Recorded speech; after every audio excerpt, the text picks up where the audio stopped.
Hi, this is one of our professional grade kitchens that we have here in the Austin campus. All of the equipment is exactly like what you would see in a restaurant.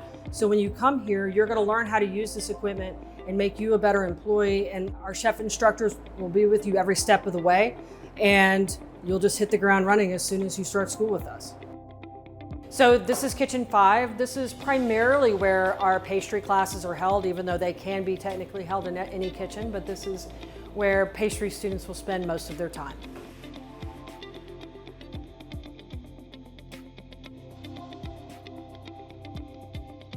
This is one of the many classrooms that we have here on campus. You will attend lecture. There'll be about an hour before every lab that you go to where you'll kind of plan for the day. Then you'll also go into these lecture halls when you're doing your gen ed classes, where you take nutrition, technical writing, history, that type of thing.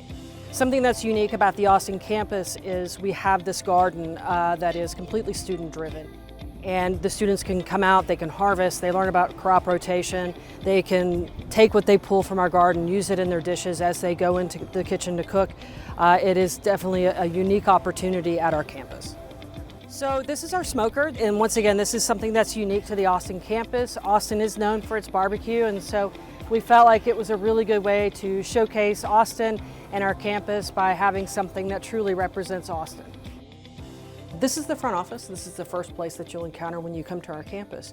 You'll find the financial aid office, admissions, and the campus president. This is our resource center.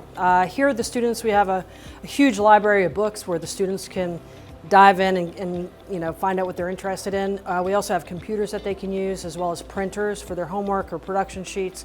It's also a place just to kind of hang out. You can have some lunch here. It's just kind of a meeting area for our students.